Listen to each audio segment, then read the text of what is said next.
Bonsoir à toutes et à tous et bienvenue dans votre magazine d'information, La Totale dimanche. Au sommaire de ce magazine centenaire du rappel à Dieu de Seydi El Hadj Malick Sy, les œuvres intemporelles de Maodo revisitées un siècle après sa disparition. Les enseignements de l'auteur de Khilas continuent d'inspirer ses disciples d'ici et d'ailleurs. Nous reviendrons sur l'œuvre, l'action et la pensée de l'érudit de Tivaouane dans Confraternellement. Et dans Coin Éco, quelles solutions endogènes face aux crises économiques récurrentes, les conséquences de la Covid-19, la crise russo-ukrainienne, des réponses à suivre tout à l'heure avec Mame Abdougaye Kassé et son invité dans Coin Éco. Et ailleurs nous mènera à Djanna, ce village en presque paradis sur terre, situé dans la commune de Kafountine et connu pour l'hospitalité de ses habitants et la fertilité de ses terres, mais l'enclavement, principal obstacle au développement de cette contrée. C'est un reportage de Younoussa Gueye à suivre tout à l'heure. Et enfin, Bouillon Culture, quel bilan de la Biennale de l'art africain contemporain Dakar 2022? Un bilan satisfaisant selon le commissaire du pavillon du Sénégal qui se projette déjà à la prochaine édition. À suivre ses explications avec Boubacar Dieng tout à l'heure.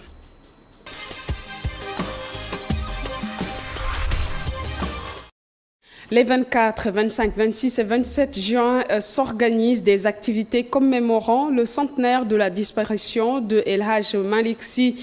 100 ans après, lumière sur sa vie et son œuvre, c'est le thème, prétexte pour la rédaction de revenir un peu sur la dimension éducative de son œuvre. C'est un reportage signé Aïssatou Kane.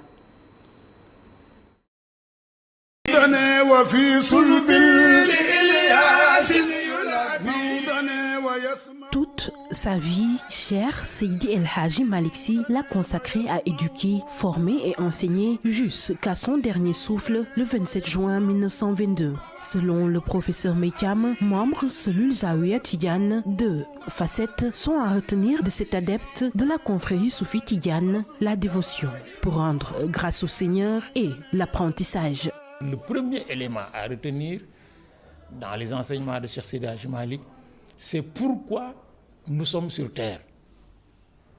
Et il répond de manière très claire, nous sommes sur terre pour rendre grâce à Allah subhanahu wa ta'ala. Si l'objet, c'est de rendre grâce, on lui retourne la question, on dit comment? Il dit en apprenant, par le savoir. Et donc le deuxième facteur, c'est Cheikh Seydi El Hadji Malick renvoie à savoir, connaissance, science. C'est pourquoi il a consacré sa vie à éduquer, à former et à enseigner. Pour déjouer la stratégie politique étrangère, l'exploitation économique, le système d'acculturation et la rupture sociale des colons, El Hadji Malick Sy a mis en place une méthode d'enseignement nommée Dia, Djouba, Djang, Djuli, Bey. Parmi ces enseignements, on retient de façon schématique ces 3 orientations. Djang, Djuli, Bay. Ce que l'on traduit finalement en disant Dja, Djou, Ba. Djang, parce que c'est le savoir qui structure la conscience. C'est la conscience qui détermine les devoirs et les droits. Djuli, c'est la soumission. Bay, le travail. C'est pas seulement l'agriculture. L'agriculture, c'est parce qu'à son époque, c'était le métier des métiers. Mais tout métier aujourd'hui doit contribuer à donner à celui qui le pratique une forme d'autonomie. À son retour de la Mecque en 1890, Maodo a formé 800 Mouhadam à Niarné en mettant en place des mosquées, zawiyas et des écoles d'enseignement islamique, une méthode de transmission de connaissances qui lui a permis de faire de Tivaouane la ville de la tariqa tidiane. Et il a dit, pour cela, mais il faut éduquer les gens, il faut les former, il faut les armer moralement. Mais il avait aussi une stratégie pour ça. C'est ce que j'appelle la Mouhadamiya Malikite. El Hadji Malick est sorti de Ndiarndé après une retraite de 7 ans pour disséminer à travers l'espace sénégalais plus de 250 Mouhaddam. Pour que chacun, dans son terroir, soit El Hadji Malick. Mais il a mis en place aussi une structure de gouvernance de ce projet. C'était à l'occasion du Gamou. Les gens venaient célébrer la naissance du prophète. par le bourde. Au 10e jour, on arrêtait. Et le 11e jour, on faisait un séminaire de compte-rendu à l'Hadji Malick à Tivaouane en 22 ans. Ça fait de cette ville qui était un syncrétisme projet colonial, projet Tchèdo, mais une ville sainte aujourd'hui qui est un foyer spirituel. Avec la dégringolade du système éducatif, s'approprier les œuvres de Maodo Malick devient inéluctable. Nous avons, à travers l'Hadji Malick, des dizaines d'érudits, d'éducateurs, de formateurs qui ont laissé un legs. Mais face aux enjeux du monde moderne, qu'est-ce que nous pouvons faire en sorte de créer à travers le message et la pratique d'Al-Hadji Malick et de tout ce qui lui ressemble dans ces pays et qui sont disséminés, mais des forces, des opportunités, mais pour faire face aux obstacles et aux contraintes de la vie moderne. La commémoration du centenaire de la disparition de Seydi El Hadji Malick Sy est aux yeux du professeur Thiam non une célébration, mais une occasion de tirer profit et d'exploiter ses œuvres, ses enseignements, son intellectualisme, sa pratique sociale pour réarmer les Sénégalais et convoquer à une réintrospection. Vous l'avez donc compris, El Hadji Malick Sy, 100 ans après, il y a 100 ans, donc c'était né le fondateur de la Tijaniya au Sénégal, Seydi El Hadji Malick Sy. C'était le 27 juin 1922 à Tivaouane. Une commémoration à la dimension du Saint-Homme, l'œuvre de Maodo, oui, cette source intarissable et inépuisable de l'homme qui a consacré toute sa vie durant l'exercice exclusif d'Allah et de son prophète Mohammed. Salut sur lui, et revisité durant ces 4 derniers jours à la cité religieuse de Tivaouane, célébration qui se poursuivra donc jusqu'à demain, des actions et enseignements qui continuent de guider des millions de personnes, des Sénégalais d'ici et d'ailleurs des musulmans de tous bords. Et pour en parler, pour revenir sur la vie et l'œuvre de l'érudit de Tivaouane, avec nous sur ce plateau, notre confrère, le journaliste Serigne Mansour Sy Cissé du quotidien Le Soleil. Monsieur Cissé, bonsoir et merci d'avoir répondu à notre invitation. Merci de m'avoir invité. Alors, pour en parler, Seydi El Hadji Malick a vécu 67 ans durant lesquels il a posé des actes de haute portée qui transcendent beaucoup de générations. Et aujourd'hui, 100 ans après sa disparition, sa démarche, ses actions, ses pensées et même ses œuvres continuent d'inspirer. Pourquoi cela aujourd'hui ? Ouais, écoutez, Seydi Hadji Malick a très tôt compris que cette vie-là n'a pas de sens, à part que les actes que vous devez poser, vous devez les inscrire dans l'enseignement du Coran, dans l'apprentissage du Coran, mais aussi à travers véritablement la propagation de l'islam. Pour comprendre Seydi Hadji Malick Sy, il faut comprendre le sens du premier verset du Coran, Iqra. À travers ce verset-là, Dieu a utilisé ce qu'on appelle en grammaire arabe al-fi'lu amr, c'est-à-dire l'impératif. Parce que c'est Maodo même qui l'écrit à travers Mimiya, autrement dit Khilasu Zahab, wa ghattahu li bulughil jahdi qailatan, c'est-à-dire le prophète, c'est-à-dire le prince des hommes, a subi ce qu'on appelle une sorte d'épreuve jusqu'à ce qu'il pas s'épuise, mais jusqu'à ce qu'il se sente un peu effroyé, juste parce que Dieu voulait que véritablement qu'il aille apprendre. Mais aussi Seydi Hadji Malick a très tôt compris que pour porter véritablement le message de l'islam, pour porter le message du prophète, pour porter le message des compagnons du prophète, il n'y a qu'un seul chemin, c'est le savoir. Donc, comme j'ai l'habitude de le dire, le savoir, c'est pas des stratagèmes, mais plutôt c'est la quête perpétuelle, parce que le prophète le dit dans un hadith remarquable, utlubul ilmi walaw bisine fa inna talabal ilmi faridatun ala kulli muslimin wa muslimatin. Mais aussi le prophète le dit très clairement, comment dirais-je encore, c'est-à-dire la quête du savoir, c'est du berceau jusqu'à la tombe. Pour le premier hadith, il demande aux disciples d'aller chercher le savoir jusqu'en Chine, parce qu'à l'époque, la Chine constituait une sorte de pôle en fait du savoir, mais aussi la quête du savoir est une sorte d'obligation pour le musulman, mais aussi pour la musulmane. Voilà.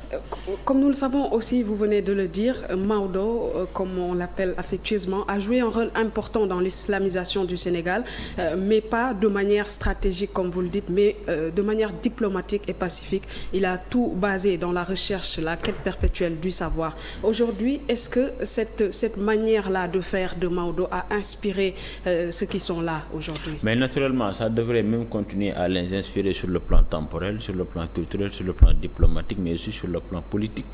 Parce qu'on se souvient en 1914, alors qu'il y avait une maladie de peste, c'est Seydi Hadji Malick Sy, du fait de sa compréhension en fait de la temporalité, était le premier à sensibiliser, mais à aller en fait se vacciner. Ça, tous les gens informés le savent. Le nom Maodo, ça vient en fait d'un de ses contemporains, c'est-à-dire le père de El Hadji Ibrahima Niass, parce que lui, il était parti par exemple au Maroc pour d'après certaines sources pour véritablement il était à la quête par exemple des secrets ou bien de quelques des secrets en fait de la Tidjaniya. On lui a fait comprendre que ce secret-là, El Hadji Malick Sy en est le détenteur. Il est revenu en pulaar, il lui a dit Anka Maodo, pourquoi vous m'aviez laissé partir? Bon, Maodo lui a dit carrément, je voudrais éviter une sorte de comment dire encore, je ne voudrais pas que les gens pensent que moi je suis une sorte de gourou. Donc ils se sont échangés des secrets, des propos, etc. Ensuite il lui a même fait une note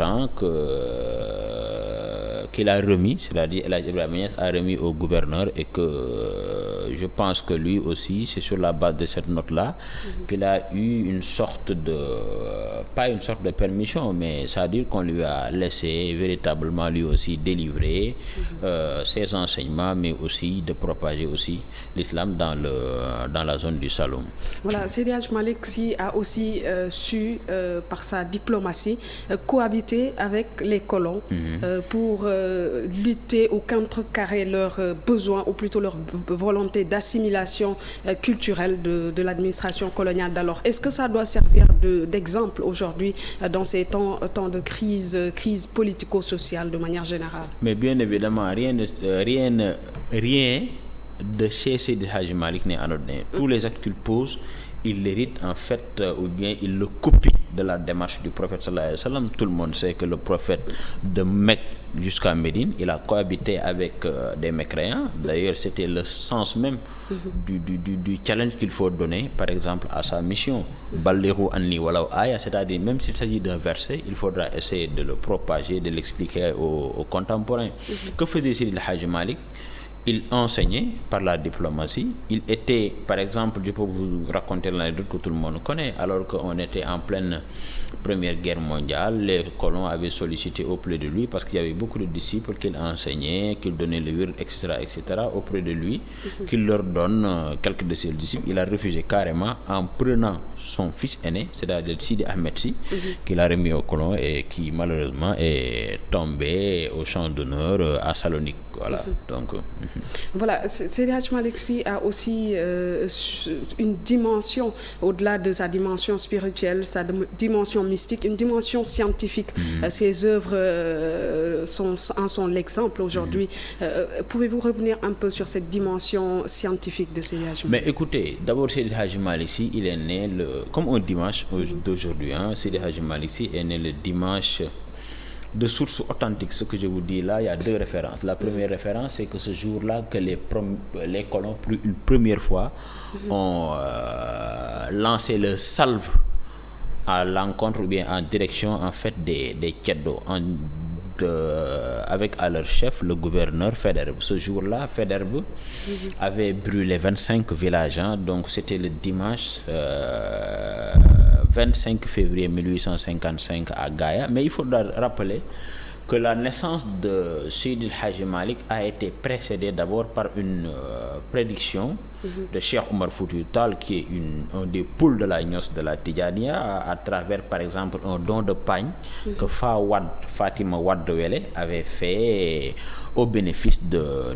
Cheikh Oumar Foutiyou Tall. Cheikh Oumar donc a dit carrément celle qui m'a remis ce pagne-là, son fils sera le continuateur véritablement de ma mission, de là où je suis jusqu'à la grotte de Ngor. Voilà. Donc, après sa naissance, il a été initié au Coran, premièrement par son oncle maternel du nom de Alpha Mayoro Wele, plus connu sous le nom de Al-Fahim. Al-Fahim en arabe, c'est celui qui en fait, celui qui comprend très vite, celui qui a le sens véritablement en fait de la compréhension. Après Alpha Mayoro, il est parti parce qu'en fait, il y a eu un de ses oncles paternel du nom de Mam Amoudouci. Il était installé à Djolof. Pour certaines sources, ils disent qu'il n'a pas duré là-bas, mais les sources les plus confirmées, les sources les plus authentiques ont avancé qu'il y est resté là-bas dans le Djolof, alors qu'à l'époque, le climat de Djolof n'était pas des fameux. Donc, il est resté là-bas 7 ans, par faire son Coran. Il est revenu ensuite.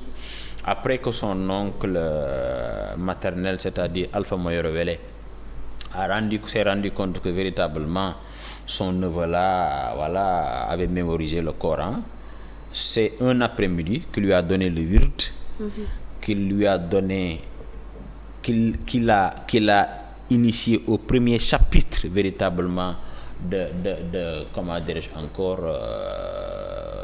Halul Masail, c'est-à-dire c'est un livre annoté qui parle de la jurisprudence et encore du jurisconsulte. J'ai un peu oublié en fait le nom du livre. Ensuite, il a pérégriné un peu partout entre le Fouta, il a fait le Kayor, à l'université par exemple de Pire, il a fait le Ndiambour, il a fait la Mauritanie, etc., etc. Donc il avait même l'habitude de le dire. Il disait que c'est en un seul après-midi que j'ai eu le wird, que j'ai eu par exemple, je peux l'appeler un parchemin, c'est-à-dire le Hijaz qui te permet véritablement de donner, c'est-à-dire de propager en fait le wird. Mais aussi c'est cette même après-midi qu'il a été initié à, comment dirais-je encore, j'ai oublié un peu le livre, peut-être avant la fin de l'émission, je vais me rappeler de ça. Donc après cela, il a fait son pèlerinage à la Mecque en quittant, je pense, Ndombouchile, il a fait Dakar, il a fait Paris, il a fait Alexandrie, il a fait Jeddah. Ensuite de retour, il est passé par des villes lumières en matière de connaissances islamiques, Maroc, je pense Algérie, etc., etc. Avant de revenir s'installer à Tivaouane en 1902, grâce aux multiples sollicitations d'un dignitaire qui s'appelait Djibril Gueye. C'est en 1902 même qu'il a commencé avec un de ses muqaddam. Et d'ailleurs, c'est intéressant quand même de préciser en fait le nom Muqaddam. Muqaddam, c'est celui qu'on met devant en termes de connaissance.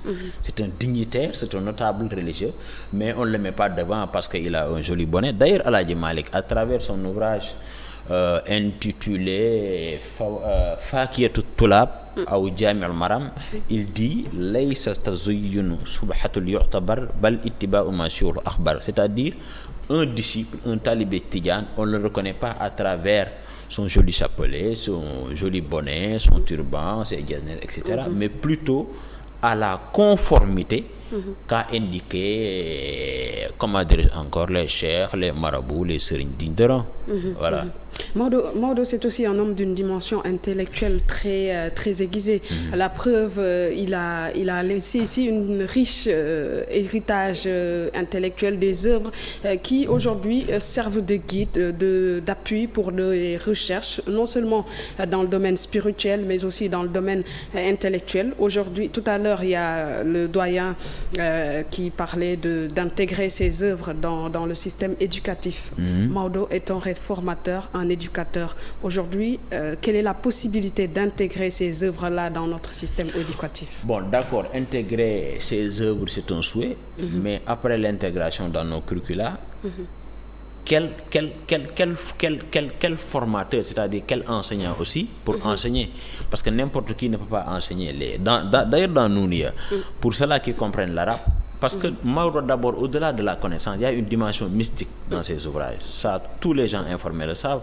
Parce que, comment dirais-je encore, Taïsir, que tout le monde connaît, il a écrit voilà, sous un tamarinier, et que tout le monde sait que Il y a par exemple une dose de mystique à la fois, parce que cet ouvrage-là rassemble les 99 noms de Dieu. Il ne s'agit pas de comprendre véritablement l'arabe pour comprendre ce qu'enseigne, ce que divulgue, ce que propage Seydi El Hadji Malick Sy.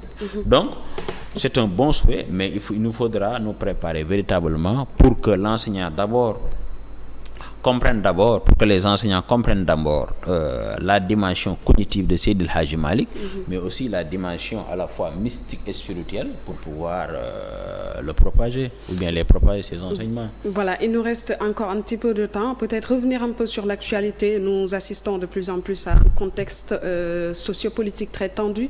Aujourd'hui, qui coïncide également avec le centenaire du rappel à Dieu de Seydi El Hadji Malick Sy. Aujourd'hui, comment nos autorités de tous bords, politiques, religieuses, pourraient s'inspirer de la vie, ou plutôt des actions de Seydi El Hadji Malick pour un Sénégal apaisé, pour des élections apaisées.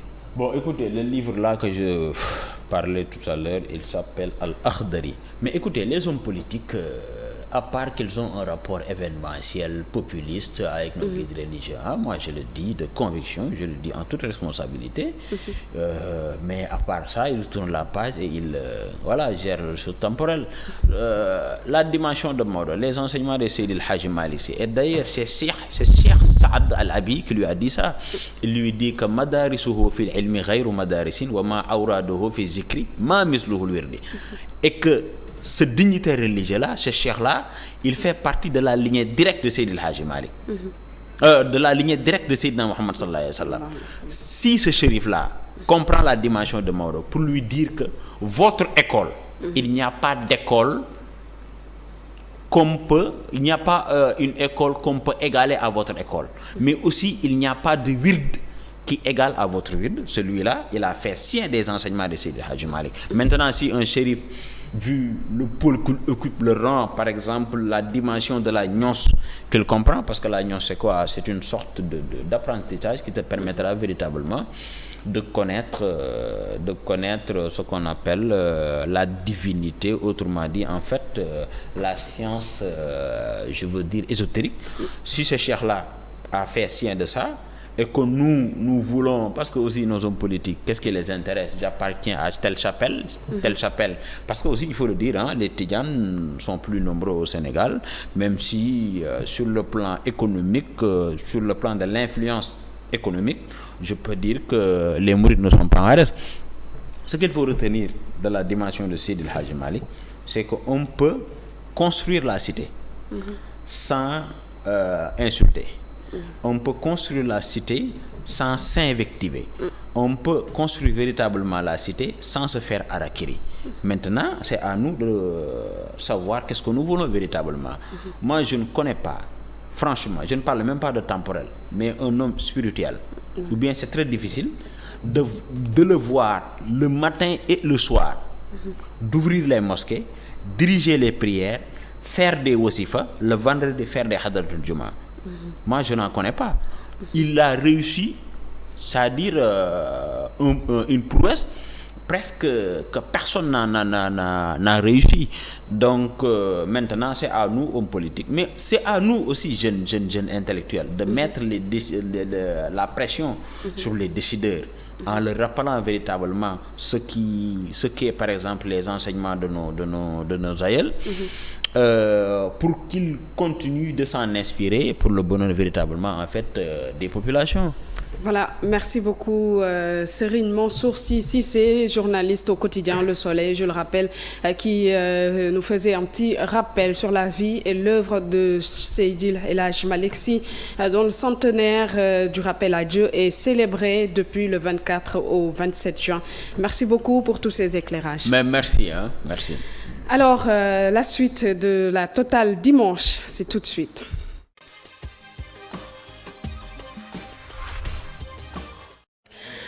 Alors, dans Coin Éco, depuis l'avènement du 21e siècle, le monde vit des crises économiques cycliques qui affectent durablement les économies, surtout celles des pays en développement. La crise des subprimes en 2008, la Covid-19 et désormais la guerre en Ukraine, un conflit qui a entraîné une tension par rapport à la disponibilité des produits céréaliers et énergétiques. Mais attention, pour Abou Ele, il y a une trop forte dose de propagande et de victimisation, selon l'économiste consultant.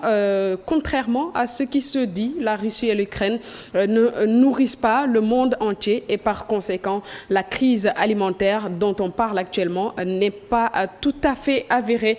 Le sujet Coin Éco porte la signature de Mme Abdougaï Kassé. Les crises économiques successives affectent durablement les pays en développement. La crise des subprimes, la Covid-19 et la guerre en Ukraine. Justement, par rapport à cette dernière, cet économiste consultant relativise. Pour lui, c'est exagéré de dire que l'Afrique s'écroule sous le poids de la tension alimentaire mondiale qui résulte du simple fait de ce conflit en Europe de l'Est. Ce qui est clair, en Afrique, nous suivons une dynamique qui est mondiale, qui est fondée sur une propagande occidentale. Quand on parle de la crise en Ukraine, sur les conséquences de la crise en Ukraine, sur l'économie des pays africains, ça fait rire quand même. Parce que le contexte est très éloigné. Depuis 5 mois, les médias et les politiques occidentaux ont fini d'installer dans les mentalités que l'Ukraine est le grenier du monde, alors qu'en réalité, elle ne fait pas le poids, rétorque-t-il. On pourrait parler à certains égards, dans la mesure où les économies sont interconnectées, mais un pays comme l'Ukraine, quand j'entends les gens parler de la crise alimentaire qui guetterait le monde, etc. Mais l'Ukraine, c'est un petit pays avec un petit PIB. Le PIB de l'Ukraine tournerait autour de 156 milliards de dollars. Celui de la Russie, 1400 milliards de dollars en moyenne. Et celui de la France a presque 3000 milliards, c'est-à-dire le double du PIB de l'Ukraine et de la Russie réunis. Pour dire qu'on parle de petite économie. L'Afrique se laisse divertir alors qu'elle devrait plus que jamais se concentrer sur ses propres atouts et ressources pour assurer son indépendance alimentaire au lieu de suivre les grandes puissances qui ont un passif à régler avec la Russie. En Afrique, on a un problème. Notre problème, c'est de nous concentrer sur nos propres problèmes, de pouvoir nourrir nos peuples, mettre sur pied une économie endogène capable de répondre aux attentes des populations. C'est ça, cette Covid dont vous me parlez. Aujourd'hui, le monde en entier parle d'une arnaque qui est passée, qui a tenu le monde en haleine. Aujourd'hui, on ne parle plus de la Covid. Pour le cas du Sénégal, l'économiste consultant regrette le fait que la plupart des secteurs stratégiques soient aujourd'hui entre les mains de multinationales étrangères. Sur le plan alimentaire, il préconise l'augmentation de la production céréalière à 3 millions de tonnes pour parer aux chocs exogènes. Aujourd'hui, tout est importé au Sénégal. On n'a même pas d'autosuffisance alimentaire. Et l'agriculture, qu'est-ce qu'on a fait? La pêche, l'élevage, la transformation des produits agricoles, l'intensification de la culture de certains produits phares, comme le maïs par exemple. Aujourd'hui, le Sénégal, pour résoudre le problème de l'élevage, de l'alimentation, du bétail et de pas mal de problèmes, aurait bien fait de viser des productions de 3 millions de tonnes de maïs par an, par exemple. L'Ukraine, présentée comme la vache laitière du monde, ne fait même pas partie de la liste des 35 premières économies au monde. Pourtant, sur ce même classement, on y retrouve les 2 plus grandes économies africaines, que sont le Nigeria et l'Égypte, qui seraient dépendants directement de la production céréalière de l'Ukraine, comme d'ailleurs la majorité des pays du continent. Voilà, vous l'avez compris donc, quelles solutions endogènes face aux crises économiques récurrentes, conséquences de la Covid-19, la crise russo-ukrainienne, des réponses dans Coin Éco avec Mme Abdou Gaye Kassé, déjà en plateau avec son invité. Bonsoir Mme Abdou. Bonsoir Awa Diop Sène, bonsoir Dr Seydina Oumar Seye. Bonsoir. Vous êtes économiste, enseignant-chercheur au laboratoire de recherche économique et monétaire de la Faculté des sciences économiques et de gestion, la FASEC de l'Université Cheikh Anta Diop de Dakar. La crise alimentaire découlant de la guerre russo-ukrainienne, l'heure ou réalité? En fait, je ne saurais dire l'heure ou réalité. Des deux côtés, on peut abonder, soit l'heure ou réalité. En tout cas, ce que l'on constate à travers le monde et surtout les pays en voie de développement, particulièrement en Afrique subsaharienne, on peut dire que c'est une réalité en tant que telle. Eu égard les statistiques et la famine engendrée par le conflit ukrainien et consécutivement à la pandémie dont nous sortions récemment. Et on peut dire que c'est un leurre dans quel cadre?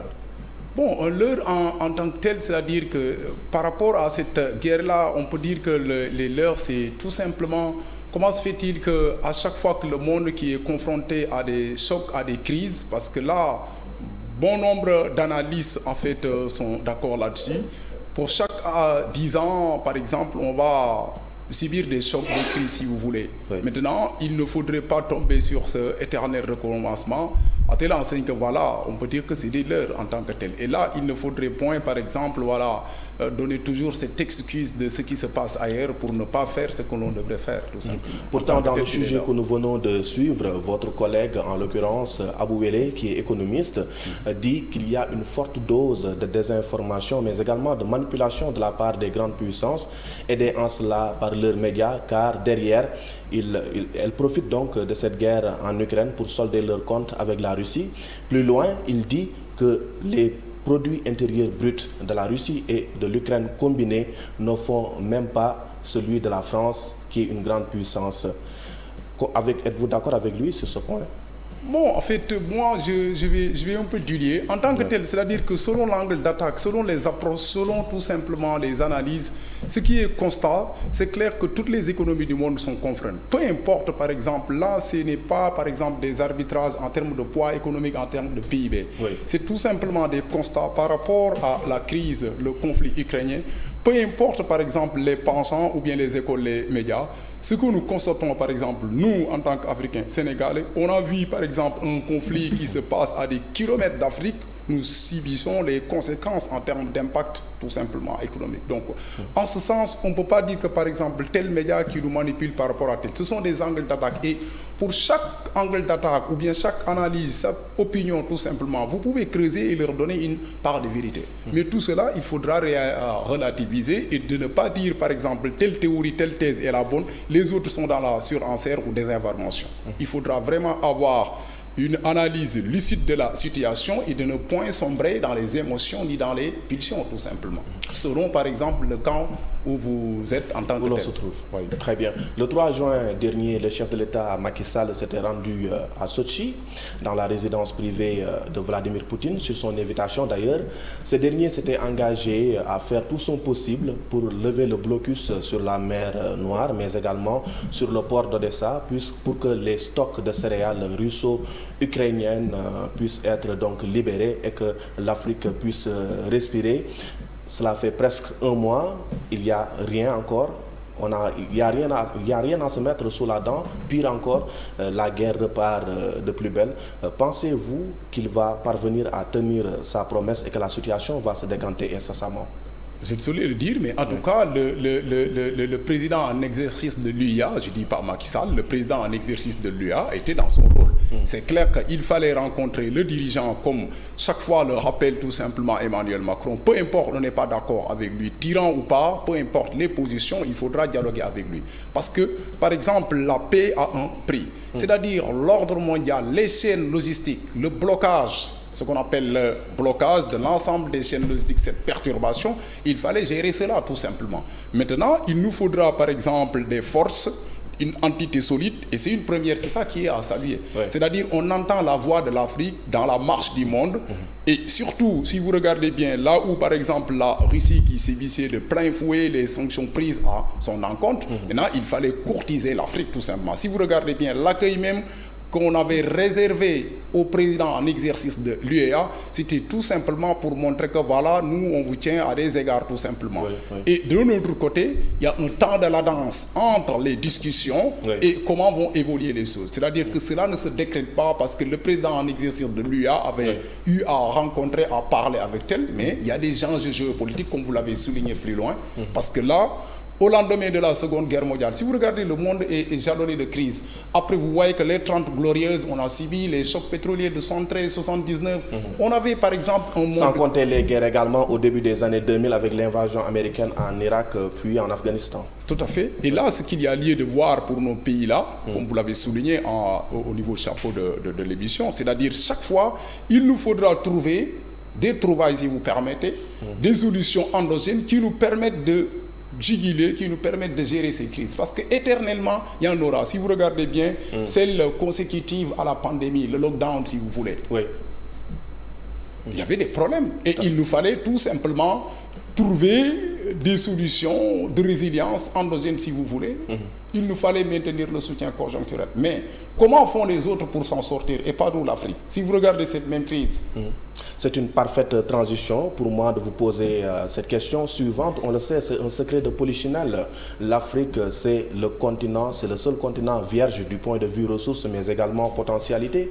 L'Afrique détient à elle seule plus de 60% des terres arables. Et le paradoxe est que, malgré toutes ces potentialités, malgré donc ces fleuves, ces mers qui bordent notre continent, nous continuons à importer la plupart de ce que nous consommons. Comment comprenez-vous ce paradoxe? Oui, pour comprendre, en fait, c'est un paradoxe dans la mesure où vous voyez que là, comme vous avez dit, des superficies emblavables, nous avons la terre, nous avons le soleil, maintenant ça a manqué une volonté politique. Une volonté politique, vous m'excusez. Maintenant, il faudra corriger, et je pense bien, au niveau de notre zone économique, tout ce qui est ZLECAf, si vous voulez. Très bien. Très bien. Alors la dernière question. Demain s'ouvre en Bavière le sommet du G7 auquel prend part le chef de l'État. Doit-on s'attendre à de grandes décisions de la part des grandes puissances? En fait, on est obligé. D'une manière ou d'une autre, cette crise-là, il y aura une main invisible pour se retrouver à la table et négocier.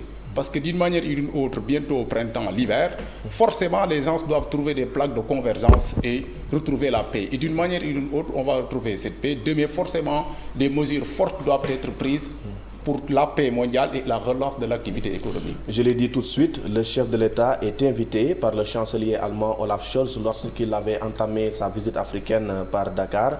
Donc il sera avec son homologue sud-africain Cyril Ramaphosa. En tant que président en exercice de l'Union africaine, quelles devraient être les principales doléances du chef de l'État Macky Sall par rapport à la crise alimentaire que nous vivons bien évidemment? Mais il faudra porter la voix de l'Afrique tout simplement. Oui. Faire de telle sorte que vraiment ces chaînes logistiques, l'approvisionnement, faire de telle sorte que l'Afrique, c'est les conséquences de la crise qui va amener tout simplement l'insécurité alimentaire, faire de telle sorte que nous, on sera approvisionner correctement en tout ce qui est céréales, en tout ce qui est engrais, tout simplement.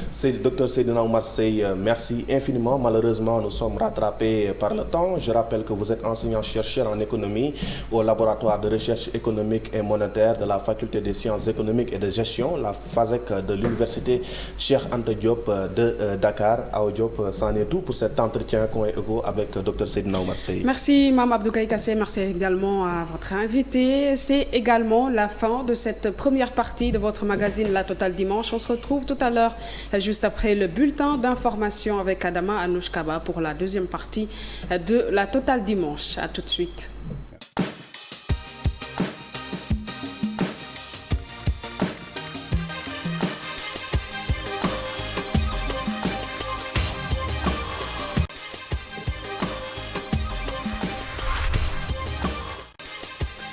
Rebonsoir à toutes et merci de nous retrouver dans cette deuxième partie de votre magazine La Totale Dimanche. À présent donc, Bouillon Culture qui s'intéresse ce soir encore une fois à la Biennale de l'art africain contemporain Dakar 2022. Et c'est l'heure du bilan, un bilan satisfaisant selon le commissaire du pavillon du Sénégal dans ce Dakar 2022. Tout de même, Massamba Mbaye estime qu'il faut se préparer dès à présent à la prochaine édition. C'est un dossier signé Boubacar Dieng et Moussa Fall. Il a officiellement démarré le 19 mai. La Biennale de Dakar a réuni des centaines d'artistes africains et du monde entier. Avec ses expositions in et off, le commissaire du pavillon du Sénégal dans cette 14e édition tire un bilan positif. Pourquoi satisfaisant? Parce que pour avoir des éléments supplémentaires d'été, il faut attendre les éléments de statistique, d'accord? Et donc ces points-là sur différents points. Mais une biennale, c'est un projet. Le premier aspect de ce projet, c'est de proposer un contenu curatorial qui est un contenu de qualité. Pour la biennale, on a l'habitude de voir donc un projet in et un projet off. Le projet in, c'est autour de Indafa, la notion de forger, avec une expo internationale et des expos aussi qui ont gravité autour. En plus des pavillons, le pavillon du Sénégal, le pavillon de la Chine, le pavillon de la Côte d'Ivoire, une carte blanche qui a été dédiée à Soli Cissé et beaucoup d'autres activités de médiation pour la mise en proximité entre les éléments conceptuels de la Biennale, les choses qu'on va voir et le grand public. Mis à part ces aspects, d'autres activités ont contribué à la visibilité de ce Dakar 2022. Il y a également un attrait, une cristallisation autour des logiques esthétiques, etc., qui est donc l'objet des différentes séances, des discussions qu'on a eues durant cette biennale. Donc des sortes de rencontres étanches, un colloque, tous ces aspects-là autour des pratiques esthétiques actualisées et des spécialistes aussi qui ont donné leur point de vue par rapport à ce qui se faisait en termes de dynamique esthétique en Afrique. Ces deux points-là ont été réalisés et il y a des éléments probants qui montrent qu'il y a eu beaucoup d'engagement, d'engouement, etc. Outre ces explications, le retour de la Biennale après 2 ans de suspension due à la Covid-19 y est aussi pour quelque chose. La nostalgie a fini de gagner le cœur des amoureux de l'art contemporain africain. Biennale de l'art africain contemporain, donc la 14e édition de Dakar 2022. Un satisfecit total pour les organisateurs. À l'heure du bilan, Boubacar Dieng, bonsoir, vous avez réalisé ce dossier. Oui. Voilà, dites-moi Boubacar, est-ce que la Biennale de l'art africain contemporain apporte de l'argent? Oui, c'est une question que beaucoup se posent. Est-ce qu'il y a de l'argent derrière? Mais on peut dire que donc, le but au début de cette biennale, ce n'est pas de faire gagner aux artistes beaucoup d'argent, mais d'abord plus de visibilité. Permettre aux artistes africains de pouvoir se faire voir, avoir une vitrine d'expression à travers le monde, parce qu'il y a des artistes qui viendront de l'Europe, de tous les continents, pour venir voir ce que c'est que l'art contemporain africain. Du coup, c'était là la visée, mais l'argent, ça vient après. Quand vous avez la visibilité, quand vous nouez des partenariats, mais aussi quand vous avez beaucoup de links, ça va vous permettre d'avoir un peu de sous en vendant certains de vos tableaux. Donc là, c'est d'abord quelque chose en termes d'argent. Maintenant, ceux qui gagnent de plus avec cette biennale, ce sont ceux qui ont les hôtels, donc ceux qui logent les invités qui viennent, qui gagnent beaucoup plus d'argent que les artistes.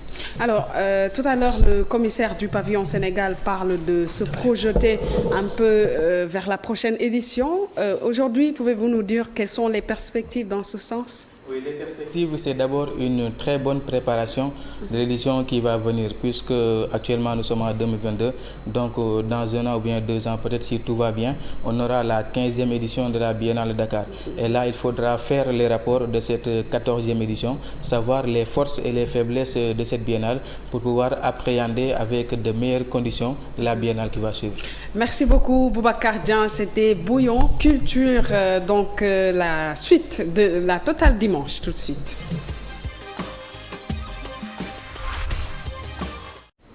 Alors, ailleurs à ce soir, nous vous amenons à la rencontre des femmes de Djanna. Il s'agit d'un village situé dans la commune de Kafountine, connu pour l'hospitalité de ses habitants, mais aussi pour la fertilité de ses terres. Les braves femmes de Djanna produisent de l'huile de palme qu'elles peinent à commercialiser en raison de l'enclavement de ce village. Younoussa Gueye y a fait un tour.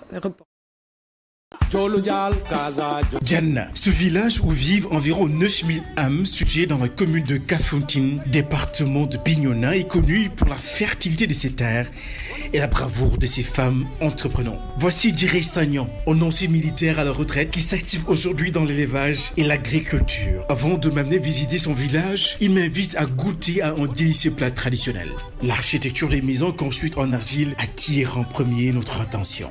Pas le temps de digérer, nous prenons la rue qui mène vers la concession du chef de village, qui nous décrit la carte postale de Djanna, l'un des plus anciens.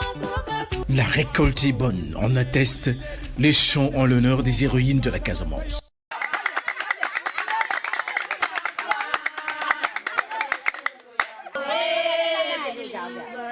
Les braves femmes du GIE Kerouan prennent maintenant la direction de leur siège où les régimes de noix de palme seront traités, ensuite transformés en huile.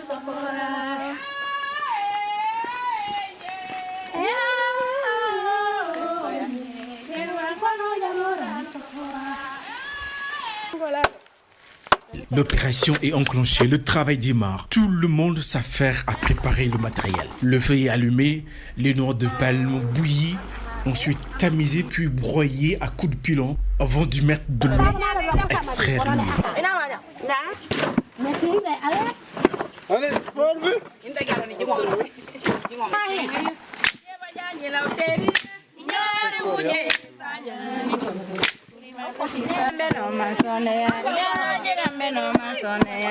Pendant ce temps, les plus âgés du GIE confectionnent des balais traditionnels à partir des tiges du palmier. Voici la dernière étape de la chaîne de production qui consiste à extraire l'huile de palme. C'est aussi un moment privilégié pour faire un plaidoyer à l'endroit des autorités.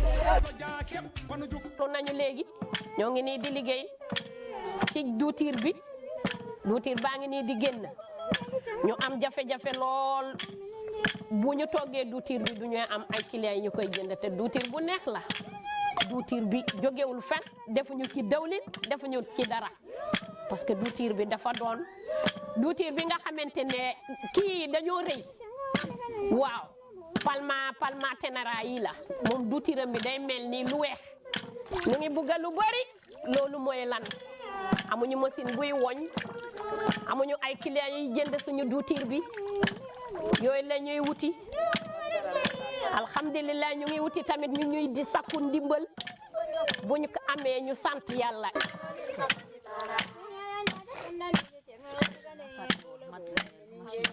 Des matériels de production, des partenaires pour faciliter la commercialisation de leurs produits. Telles sont entre autres les attentes des femmes de Djanna qui arrivent tout de même à réaliser l'inimaginable malgré la précarité qui bloque la réussite des projets qu'elles portent à travers leur GIE Kerouan.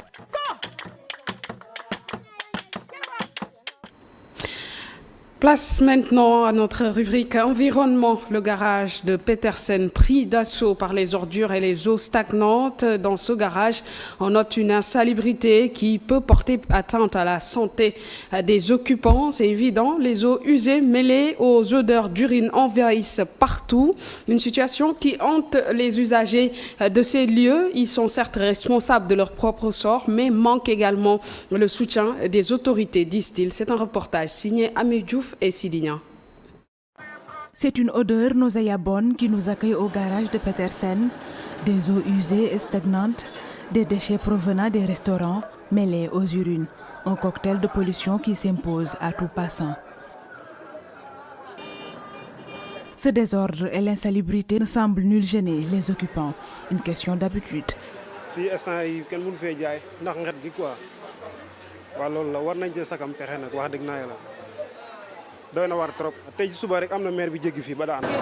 Dans cette gare routière, l'endroit aménagé pour abriter les restaurants est entouré d'ordures, un environnement malsain avec des risques pour la santé. gis loo xam ne ci mbal mi fi mu toll ci biir marché bi sa xel day tey man mi chaque jour damay jur masque di ko masque wu pour bañ a noyyi yenn affaires yi. normalement ci biir marché dafa am ay restaurant yi luxe am na ñoo xam ne dañuy bëgg a ñëw sax ci restaurant yi bëgg fa toog bëgg a xéwlu maa ne que marché bi nu mu mel la moo tax dañuy daw ndax dañuy toog ba journée bi suba ba ngoon duñ nangoo lekk ndax parce que restaurant yi dugg xam nga maanaam li ko wër maanaam civilisé wul daal. Les occupants admettent leur part de responsabilité dans ce chaos, mais ils déplorent en même temps une absence de politique publique. mbuus bu yàggee daanaka même ci biir marché bi rigole yi fa nekk sax bu yàggee bu duggee ci biir day fat. waaw ñun am nañ ci responsabilité waaye toujours tamit ñun tamit dañu am ñoo xam ne tamit ñooñu fi nekkal te war ñu see mën a jàppale ci loolu. bu doon jamonoy Abdou Diouf marché yi daanaka fu nekk dañ fa tegoon ay douches yoo xam ne public la woon yoo xam ne daan dugg ci marché boo ñëwee fa ngay saw. léegi nag loolu nag il faut état bi moo ñu mën a jàppale. Cependant, les responsables du garage soutiennent qu'il y a un grand changement et avec le projet du BRT, les lieux vont changer de visage. fii nag dañuy sant yàlla ndax gënoon na fee métti ndax boo duggee ci biir garage bi xam nga ne am na changement ndax BRT bi ku ne xam na ni fi mu ne am na changement ndax fi mu ne biir garage bi dana set te canal yi daan boucher ndox mi ba du dem yëpp ñu ngi ci fi mu ne di ko defar. Toilette itam salté woon na te fi mu ne andi nañ fi fukki toilette ak ñaar ci commencement bi te lépp dana fi am incha allah bu ngeen fi ñëwee te bu saa kenn ku ne mën ngaa sol percal di xalangu. Au-delà de l'insalubrité, ce désordre qui obstrue le passage des piétons, une partie de la chaussée est totalement ou presque occupée par les vendeurs, rendant difficile la circulation des piétons et des automobilistes.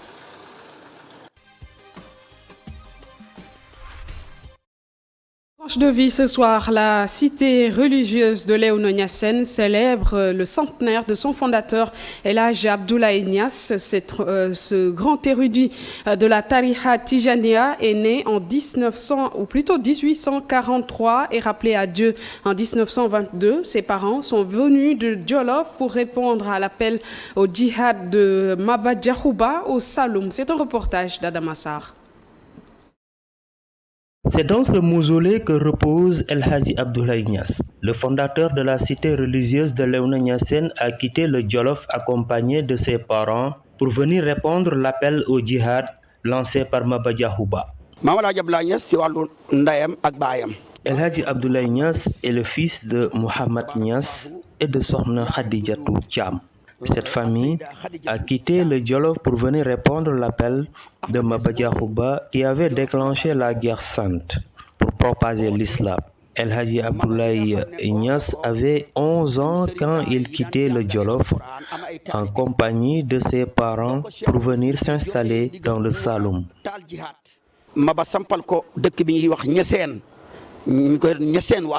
El Hadji Abdoulaye Niass a effectué son pèlerinage à la Mecque en 1890. En 1910, il se rend à Fès pour faire son ziara auprès de Cheikh Ahmed Tidiane Chérif. Le fondateur de la cité religieuse de Léona Niassène a effectué son pèlerinage à la Mecque en 1890 dans des conditions très difficiles parce qu'à l'époque, il n'y avait pas de moyens de déplacement comme cela existe aujourd'hui. En 1910, El Hadji Abdoulaye Niass s'est rendu à Fès pour effectuer son ziara auprès de Cheikh Ahmed Tidiane Chérif, le fondateur de la Tariqa Tijaniya. C'est à cette date d'ailleurs que Léona Niassène a été fondé. Né en 1843, El Hadji Abdoulaye Niass est rappelé à Dieu en 1922.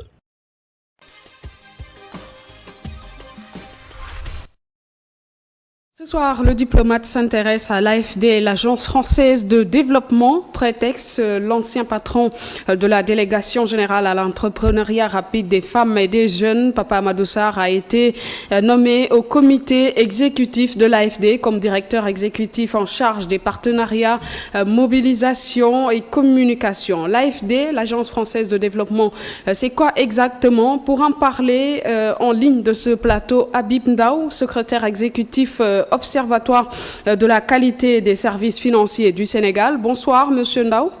Bonsoir, Madame. Voilà, je l'ai dit à l'entame donc de mes propos. Quelle est l'AFD, l'Agence française de développement? C'est quoi exactement?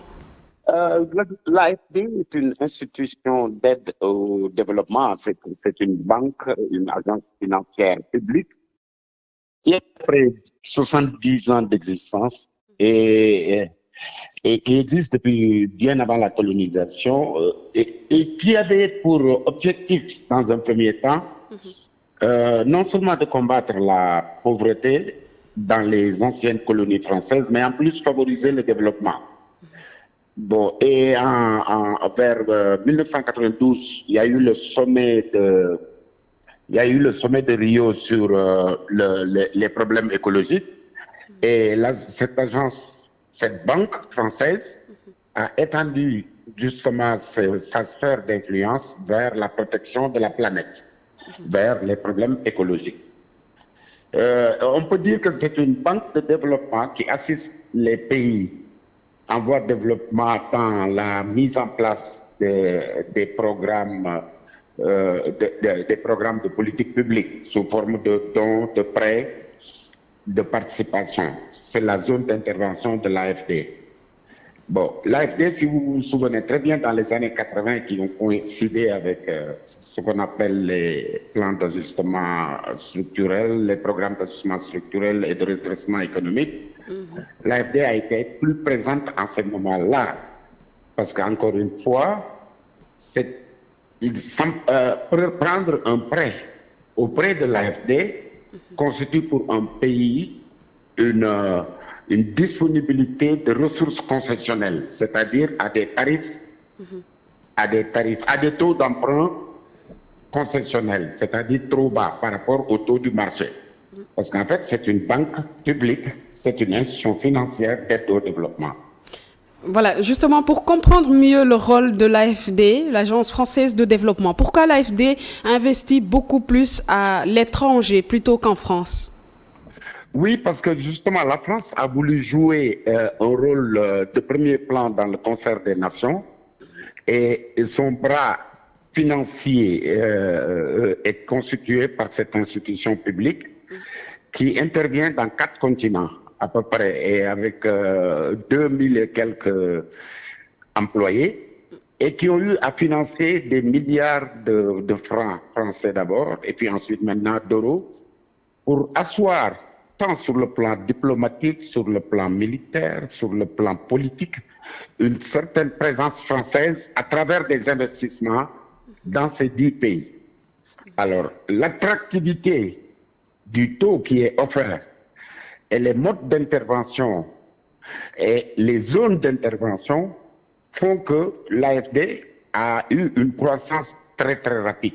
Elle a été beaucoup critiquée dans les années 80, où des panafricanistes pensaient que c'était une manière de continuer la domination coloniale, mais les États bénéficiaires justement des financements AFD et des dons, ils y voyaient leur compte parce que les taux, comme j'ai dit, étaient des taux avec des périodes de différé très longues, avec des taux d'intérêt en bas de 2%, et puis ensuite avec des maturités de remboursement très longues. Et ça, c'est les caractéristiques d'un emprunt concessionnel. Donc, emprunter de l'argent auprès de l'AFD constitue un avantage certain pour les pays qui ont d'excellentes relations avec la France. Et ça permet aussi aux entreprises françaises, un autre aspect très important à ne pas négliger, de disposer d'une présence dans le cadre des investissements directs étrangers. Ça permet aux entreprises françaises d'exporter la technologie, notamment dans le domaine même dans le domaine de l'armement, dans le domaine de l'eau, de l'assainissement de l'eau, de l'énergie, dans le domaine de l'éducation, etc. Donc, ça accompagne la diplomatie économique de la France et c'est ça qui a facilité la création de ce qu'on avait appelé à l'époque les postes d'expansion économique. Mais... Tout le monde sait que dans toutes les chancelleries françaises, les postes d'expansion économique représentent des bureaux économiques d'une importance capitale. Il y a 2 pays il y a 2 États qui sont considérés comme pour la promotion de leurs investissements, c'est la Chine qui ouvre des bureaux économiques et la France qui ouvre des postes d'expansion économique. Donc le nom a changé, je pense. Mais concrètement, à qui profitent ces actions de l'AFD? Est-ce que ce n'est pas simplement un outil d'influence au service de la France? C'est tout à fait vrai. Ça, c'est l'aspect philosophique. La France doit avoir une sphère, comme je l'ai dit tantôt, jouer sa symphonie, sa partition dans le concert des nations, mais de la même manière, les pays qui bénéficient de l'intervention de l'AFD sous forme de dons, sous forme de prêts, sous forme de participation, ils y trouvent leur compte. Parce que tout simplement, les taux qui sont pratiqués, les conditionnalités qui sont pratiquées en matière d'emprunt sont quand même très doux par rapport aux lois du marché. Avant, avant l'arrivée de l'ancien régime, l'AFD avait une présence plus forte que les autres institutions multilatérales. Quand le président Ouad est venu, il y a eu une avancée, mais le président Macky Sall a développé des relations avec le groupe de la Banque mondiale, c'est-à-dire le Fonds monétaire, la SFI, l'IDA, pour pouvoir bénéficier justement des fenêtres concessionnelles. Et à ce titre, ça nous a permis d'être moins dépendants de l'AFD, même compte tenu du fait que, nonobstant le fait que l'AFD est toujours présente à travers justement le financement de, même récemment là, sur l'esprit entrepreneurial, assister les startups, trouver des créneaux porteurs pour les couches vulnérables. Donc c'est déjà une banque, mais orientée vers le développement. Ce qui fait que malgré les reproches, bon, c'est une organisation, ce que j'aime bien dans cette organisation, c'est qu'ils évoluent, ils s'adaptent aux mutations. Comme je vous ai dit, en 1992, il y a eu le sommet de Rio sur la Terre, sur la planète, pardon. Et tout de suite, l'AFD accepte maintenant de financer ce qu'on appelle les green projects, les projets verts, oui, qu'ils s'intéressent à la planète. Voilà, je pense que vous avez été clair sur les explications de ce qu'est exactement l'AFD. Habib Ndao, je le rappelle, vous êtes secrétaire exécutif observatoire de la qualité des services financiers. C'était pour le diplomate. Merci beaucoup pour toutes ces réponses. C'est moi qui vous remercie, madame. Bonne soirée. Merci. Bonne soirée à vous aussi. Chers téléspectateurs, c'est la fin de cette Total Dimanche. Merci de nous avoir suivis. Bonne fin de soirée en compagnie des programmes d'ITV.